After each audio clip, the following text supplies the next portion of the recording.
चाहे सर्दी हो, चाहे गर्मी हो, चाहे ठंड हो, चाहे कोई भी मौसम हो, हम मजदूर लगातार अविरत कार्य करते रहते हैं। भले ही हम अच्छे पढ़े लिखे ना हो, भले ही हम 10वीं 7वीं तक सीमित हो, पर हम लगातार 12-12 घंटे तक काम करते हैं और उसके बाद भी हम ओवर टाइम भी करते हैं। उसके बाद भी हमारा न्यूनतम वेतन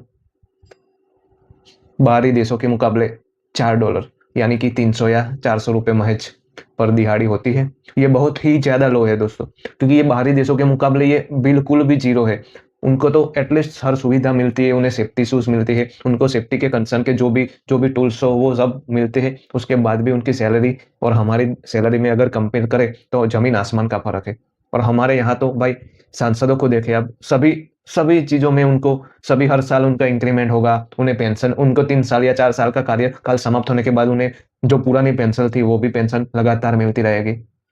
और जब हम मज़दूरों की बात करेंगे, जो हमारे देश की नींव है, जो लगातार काम करते रहते हैं और उसके उनके काम करने के चलते ही हमारे ये जो कंपनी के मालिक हैं, जो बड़े-बड़े बिज़नेसमैन हैं, वो और बड़े हो रहे हैं, उनकी संपत्तियाँ और बढ़ रही है और जो लगातार मज़दूरी करते हैं, जो मज़दूर हैं, उनको एक ठीक से अपनी अपने जीवन का गुज़ारा करने के लिए जो ठीक से जो आम जो सुविधा होती है, वो भी नहीं मिल पाती है। जो बिजली की सुविधा होती है, जो पानी की सुविधा होती है, जो रहने की सुविधा होती है, जो गैस की सुविधा होती है, एलपीजी के ये कुछ भी ऐसी छोटी-मोटी जो भी समस्या होती है, उनका उन्हें हर रोज़ सामना करना पड़ता है। तो ये क्या दर्शाता है? हमारे देश में वैसे तो पैसों की कोई कमी नहीं है, जीडीपी में हमारा देश कहाँ आगे बढ़ गया है, चौथे नंबर की अर्थव्यवस्था होने के बावजूद हमारे देश के ऐसे मज़दूरों को ऐसे आम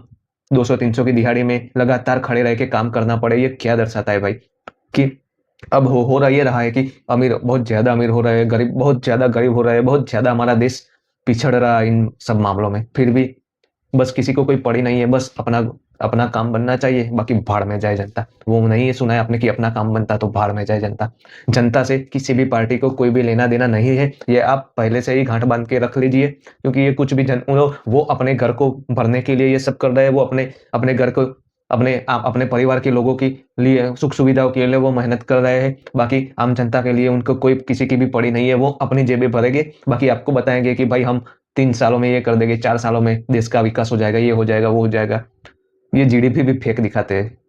इतने झूठे हैं ये लोग। तो किसी भी गवर्नमेंट पे कोई भी आए, चाहे कांग्रेस हो, भाजपा हो, अब सबका हिसाब माँगने की बारी आ गई है और जो भी सबके जो भी हिसाब है, उन्हें हमें समझना होगा। उसके बाद जब वोट देने के बाद जितना कार्यकाल होता है, उसका पूरा होने के बाद उनका हमें मूल्यांकन करना पड़ेगा और उन्होंने क्या-क्या काम किए, क्या-क्या कार्य नहीं किए, वो सबका मूल्यांकन करने के बाद आप कोई भी नतीजे पे पहुँचे और किसी भी सरकार को चुनें, बाकी तो